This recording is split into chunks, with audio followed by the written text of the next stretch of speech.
بسم اللہ الرحمن الرحیم۔ فیکٹیکل کے معزز ناظرین کو السلام علیکم۔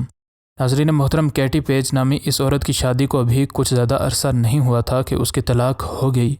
اس وجہ سے اس کو زندگی اب بہت مشکل لگ رہی تھی اور اولاد اور خاندان کی جو خواہش اس کے دل میں موجود تھی وہ اب ختم ہوتی جا رہی تھی۔ لیکن اس کے بعد جو ہوتا ہے وہ نہ صرف اس کی بلکہ اور بھی کئی ایک لوگوں کی اس کی وجہ سے زندگی بدل دیتا ہے۔ طلاق کے بعد اس نے ایک کنسٹرکشن کمپنی میں نوکری اختیار کر لی۔ اپنے بڑے گھر میں اس لڑکی کو اکیلے رہتے ہوئے ہمیشہ ایسا لگتا تھا کہ اس کی زندگی میں کسی نہ کسی چیز کی کمی ضرور موجود ہے۔ اس نے اپنے آپ کو مختلف طرح سے سکون دینے کی کوشش کی، لیکن کوئی بھی طریقہ اس کو مطمئن نہیں کر پا رہا تھا۔ کیٹی بانجھ تھی اور ڈاکٹرز کے مطابق وہ ساری عمر ماں نہیں بن سکتی تھی، اور یہ بات اس کے دماغ میں ہمیشہ گردش کرتی رہتی تھی۔ آخر ایک دن اس نے بچوں کو پالنے والے ایک ادارے کے ساتھ رابطہ کر لیا۔ وہ ہمیشہ سے ماں بننا چاہتی تھی، لیکن ایسا ممکن نہ ہو سکا۔ اگرچہ وہ اس معاملے میں بڑی ہی محتاط تھی، لیکن پھر بھی اس نے اپلیکیشن فارم فل کر کے ان لوگوں کو جمع کروا دیا، اور کسے معلوم تھا کہ اس کا یہ فیصلہ اس کی زندگی ہمیشہ کے لیے بدل دے گا۔ جلد ہی اسے اس ادارے کی طرف سے کئی بچوں کی آفر آ گئی جن کو پالنے والی ایک ماں کی ضرورت تھی۔ اس نے ان میں سے 4 بچوں کی مدد کرنے کی حامی بھر لی، اور اگلے 1 سال تک وہ 4 بچوں کو پالتی رہی۔ لیکن اب اس کے دل میں ایک بچے کو قانونی طور پر گود لینے کی خواہش پیدا ہو چکی تھی۔ اس نے ان کو بتایا اور ان نے کیٹی کے لیے ایسے بچے کی تلاش شروع کر دی جس کو ایک ماں کی ضرورت تھی۔ صرف 2 ہفتوں کے اندر ہی انہیں اس ادارے سے ایک شخص کی کال آئی جس نے کیٹی کو ایک بچے کے بارے میں بتایا جس کی ماں اس کو ہسپتال میں چھوڑ کر کہیں بھاگ گئی تھی۔ یہ بچہ صرف 4 دن کا تھا اور کیٹی نے اس کو بخوشی گود لے لیا۔ اس کو اپنے بازوؤں میں اٹھانے کے بعد اس کو یوں لگا جیسے اس کو ساری دنیا کی خوشیاں مل گئی ہیں۔ اسی اثناء میں اس کو ڈاکٹرز نے بتایا کہ یہ بچہ جب اپنی ماں کے پیٹ میں تھا تو اس کی ماں کے منشیات کے استعمال کی وجہ سے اس کی صحت پر بھی اثر پڑا ہے۔ اگرچہ اس کے خون میں بھی ایسی مضر صحت چیزوں کے آثار موجود تھے، لیکن ابھی تک اس میں کسی بھی طرح کی بیماری ظاہر نہیں ہوئی تھی۔ کیٹی کے لیے یہ خبر ایک سانے سے کم نہیں تھی۔ ڈاکٹرز نے حتمی بات مکمل ٹیسٹ کرنے کے بعد بتانے کو کہا، اور کچھ ٹیسٹ کرنے کے بعد یہ بات واضح ہو گئی کہ جیسے جیسے یہ بڑا ہوتا جائے گا ان چیزوں کا اثر اس کے جسم اور دماغ سے مکمل طور پر ختم ہو جائے گا۔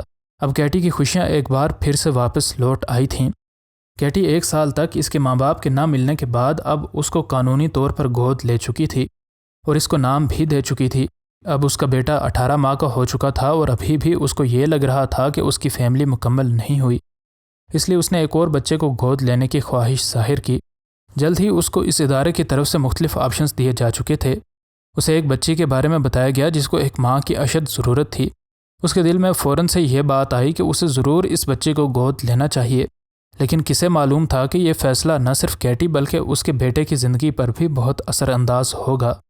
اس کے بیٹے کی طرح اس چھوٹی بچی کے خون میں بھی منشیات کے اثرات موجود تھے، جو کہ اس بات کی جانب واضح اشارہ تھا کہ اس کی ماں بھی منشیات استعمال کرتی تھی، اور اس سے بھی بڑھ کر یہ بچی بھی اسی ہسپتال میں تھی جہاں سے کیٹی نے اپنا بیٹا گود لیا تھا۔ جب کیٹی اس کو گود لے چکی تو اس کو یہ بات پتہ چلی کہ اس بچی کی کلائی پر موجود بریسلٹ پر اسی عورت کا نام لکھا ہے جو کہ اس کے بیٹے کی اصل ماں کا نام ہے۔ اس نے جب اس بچی کے ڈسچارج پیپرز کو چیک کیا تو اسے یہ پتہ کرنے میں دیر نہ لگی کہ اس لڑکی کی ماں کی ڈیٹ آف برتھ وہی ہے جو کہ اس کے پہلے بیٹے کی ماں کی ہے۔ اسے اب شک ہو رہا تھا کہ اس کے ساتھ وہ اتفاق ہو چکا ہے جو کہ لاکھوں میں بھی ایک بار نہیں ہوتا۔ سب سے بڑھ کر اس کے ذہن میں یہ بات آ رہی تھی کہ اس کے بیٹے کی صحت کی حالت بالکل ویسی ہی تھی جو کہ آج اس بچی کی ہے۔ اس کے ذہن میں اب خوشیوں اور ممکنات کا ایک طوفان اٹھ رہا تھا۔ اس نے ان لوگوں سے رابطہ کیا جن کے ذریعے اس نے ان دونوں کو گود لیا تھا، اور ان کو بتایا کہ اسے ایسا لگتا ہے کہ میرے دونوں بچوں کی اصل ماں بھی ایک ہی ہے۔ تو ان نے کہا کہ ایسا ہونا ناممکن نہیں ہے، لیکن ایسا اتفاق آج کی دنیا میں ہونا تقریباً ناممکن ہی ہے۔ اس لڑکی نے سارے معاملات کو اپنے ہاتھ میں لے کر ان کی اصل ماں کی چھان بین شروع کر دی، اور ایک دن آخر وہ اس سے مل ہی گئی۔ وہ ابھی قبل از وقت کسی نتیجے پر نہیں پہنچنا چاہتی تھی، اس لیے اس نے ان دونوں بچوں کا DNA ٹیسٹ کروایا، اور ٹیسٹ کے رزلٹس آنے پر اس کی حیرت کی انتہا نہ رہی کہ اصل میں یہ دونوں بچے آپس میں بہن بھائی ہیں۔ کیٹی اگرچہ خود بانجھ تھی، لیکن اس کو ایسے بچے مل گئے تھے جو کہ خون کے رشتے سے آپس میں جڑے تھے، اور اب محض اس بات کی ضرورت تھی کہ کیٹی ان دونوں کی آبیاری اپنی محبت سے کرے، جسے کرنے میں اس نے کوئی کسر نہ چھوڑی۔ کیٹی کو وقت گزرنے کے ساتھ ایک اور جیون ساتھی بھی مل گیا جو کہ ہر طرح اس کے ساتھ خوش تھا، اور یوں کیٹی بھی اپنے بچوں کے ساتھ اس کے خاندان میں شامل ہو گئی۔ ناظرین محترم، شاید ہی اس دنیا میں کوئی پتھر دل ہو جس کو بچے اچھے نہ لگتے ہوں۔ یہی بچے بڑے ہو کر اپنے بوڑھے ماں باپ کا سہارا بنتے ہیں، لیکن جیسے دنیا میں موجود تمام بچے ایک جیسے نہیں ہوتے، ویسے ہی تمام ماں باپ بھی ایک جیسے نہیں ہوا کرتے۔ کیا ماں باپ اپنے بچوں کو اتنی ہی محبت دے پاتے ہیں جس کے وہ اصل میں حقدار ہوتے ہیں یا نہیں؟ اس کے علاوہ کچھ والدین تو ایسے بھی ہوتے ہیں جن کے ہاں اپنی اولاد تو نہیں ہوتی، لیکن وہ اولاد کی خواہش کو پورا کرنے کے لیے کسی یتیم خانے سے لاوارث بچوں کو گود لیتے ہیں۔ یوں وہ اپنے بچوں کے ساتھ اپنی ساری زندگی گزار دیتے ہیں، لیکن ناظرین، کیا ہر گود لینے والا جوڑا اصل میں ماں باپ بن کر اس بچے کو پال پاتا ہے؟ آج کی ویڈیو ایسے ہی ایک جوڑے کے بارے میں ہے جن نے ایک بچی کو گود تو لیا، لیکن چند ماہ کے بعد اسی بچی کی موت واقع ہو گئی۔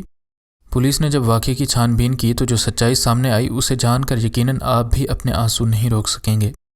اس سے پہلے کہ اس سلسلے کو مزید بڑھایا جائے، فیکٹیکل کے نئے ناظرین سے درخواست ہے کہ چینل کو سبسکرائب کر لیں اور ویڈیو پسند آنے کی صورت میں ویڈیو لائک ضرور کریں۔ ناظرین گرامی، ملک اسپین کا رہنے والا روزاریو پورٹو اور الفانسو بیسٹو نام کا یہ جوڑا بے اولاد تھا۔ اس جوڑے نے ایک چھوٹی معصوم بچی کو گود لیا اور پھر شروع ہوتی ہے یہ دل دہلا دینے والی حقیقی داستان۔ جون 2014 میں بے اولادی کی پریشانی کے آگے ہتھیار ڈالتے ہوئے ان دونوں میاں بیوی نے ایک بچے کو گود لینے کا فیصلہ کیا۔ چونکہ ان کے ملک میں بچے پیدا ہونے کی شرح بہت کم تھی، اس وجہ سے یتیم بچے بھی ڈھونڈنے سے نہیں ملتے تھے۔ قسمت سے اس جوڑے کے پاس اتنی دولت تھی کہ وہ کسی دوسرے ملک سے ایک بچہ گود لے لیں۔ اس مقصد کو لے کر روزاریو اور الفانسو جہاز کا ٹکٹ لے کر چائنا آگے۔ چائنا میں ان کو 9 ماہ کی سنتا فونکیو نام کی یہ بچی ملی۔ غریب گھرانے میں پیدا ہونے کی وجہ سے ماں باپ نے اس بچی کو لاوارث چھوڑ دیا تھا اور اب یہ بچی عام بچے کے مقابلے میں بہت کمزور تھی۔ روزاریو اور اس کے خاندان نے اس بچی کو ہسپتال میں داخل کرایا اور چند ہی ہفتوں میں یہ بچی صحت مند ہو گئی۔ پھر یہ جوڑا اپنی بیٹی کو لے کر ہزاروں میل دور اسپین پہنچ گیا۔ سنتا کے لیے یہ زندگی کافی عجیب ہونے والی تھی۔ سب سے پہلے وہاں کے مقامی لوگ اس چینی بچی کو بڑی ہی عجیب نظروں سے دیکھتے تھے، لیکن پھر بھی یہ بچی ہوش سنبھالنے کے بعد خود کو ماحول میں ڈھالنے میں کامیاب ہو گئی۔ ایسا لگتا تھا کہ سنتا کے نئے ماں باپ اس کے لیے کچھ بھی کرنے کو تیار رہتے ہیں، اور وہ بھی اپنے ماں باپ کے ساتھ بہت خوش تھی۔ نئے ملک میں گرمیوں کا موسم سنتا نے اپنے نئے ماں باپ کے ساتھ بڑی ہی ہنسی خوشی گزارا۔ پھر آیا 30 ستمبر 2014 کا دن جب روزاریو اور الفانسو سینٹیاگو کے ایک پولیس اسٹیشن میں پہنچے۔ اسی دوران ان کی بیٹی سنتا گھر سے غائب ہو جاتی ہے۔ روزاریو نے کہا کہ سنتا گھر پر اکیلی تھی اور اس کا خاوند باہر کام کے لیے گیا ہوا تھا اور وہ خود رشتہ داروں کے گھر گئی تھی، اور جیسے ہی وہ گھر آئی تو اسے اس کی بیٹی کہیں بھی نہ ملی۔ اس لیے اس نے اپنے شوہر کو کال کی اور دونوں پولیس اسٹیشن رپورٹ درج کروانے آ گئے۔ اسی دوران ایک ٹرک ڈرائیور جو کہ ہائی وے پر جا رہا تھا، اس نے دیکھا کہ سڑک کنارے ایک بچی کی لاش پڑی ہوئی ہے۔ یہ سنتا کی ہی لاش تھی اور 2 دن میں ہی اس کو دفنا دیا گیا، مگر اب وہ ہوا جس کا کسی نے بھی سوچا نہیں تھا۔ پولیس نے فوراً سے شک کی بنیاد پر روزاریو کو گرفتار کر لیا۔ پولیس نے بتایا کہ روزاریو کہتی ہے کہ وہ رشتہ داروں کے گھر اکیلی گئی تھی، لیکن CCTV کیمرے میں واضح طور پر دیکھا جا سکتا ہے کہ سنتا بھی اس کی گاڑی میں ہی موجود تھی۔ اس کے جواب میں روزاریو نے کہا کہ پریشانی اور غم میں اس کو اب کچھ بھی یاد نہیں ہے۔ دوسرے ہی دن پولیس کے حوالات میں اس کا شوہر الفانسو بھی تھا۔ پوچھ گچھ کی گئی تو بظاہر معصوم دکھنے والے اس خاندان کا ڈراؤنا سچ سامنے آ گیا۔ اگلے 2 سالوں میں میڈیا نے بھی اس معاملے کو خوب اٹھایا۔ ہر طرف اس کیس کے چرچے تھے اور آخر 1 اکتوبر 2015 کو اس کیس کا فیصلہ بھی سامنے آ گیا۔ اب تک یہ جوڑا اپنے تمام تر جرائم قبول کر چکا تھا۔ انہیں بتایا کہ ہم نے اس معصوم بچی کو منشیات استعمال کروائی تھیں اور یہ منشیات اس کا باپ عام طور پر استعمال کرتا تھا۔ اس کے بعد اس کیس کی عینی گواہ بھی سامنے آ گئی۔ اس 15 سالہ لڑکی نے بتایا کہ اس دن یہ لوگ میرے سامنے گھر سے نکلے اور ان نے اس کو نشہ کروایا اور مار کر ہائی وے کے کنارے پھینک دیا۔ جج نے ان دونوں کو 18 سال کی سزا سنائی، جس میں ان کی ضمانت بھی نہیں ہو سکتی تھی۔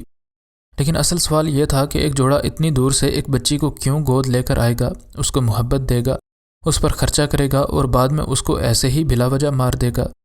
اس کا جواب تھا اسمگلنگ۔ یہ دونوں میاں بیوی اسپین کے بڑے اسمگلر تھے اور عام طور پر بچوں کی تلاشی لیتے ہوئے پولیس بھی نرمی کرتی ہے، اور انہوں نے اس چھوٹی بچی کو چائنا سے منشیات اسمگل کرنے کے لیے استعمال کیا، اور جیسے ہی ان کا مقصد پورا ہوا ان نے اس بچی کو مار دیا۔ اب اس بچی کو مار کر یہ لوگ یقیناً ایک اور بچے کو گود لینے کے لیے چین جانا چاہتے ہوئے ہوں گے۔ ہماری نظر سے بھی یہ کیس جب گزرا تو ہمارے لیے بھی یقین کرنا کافی مشکل ہوا۔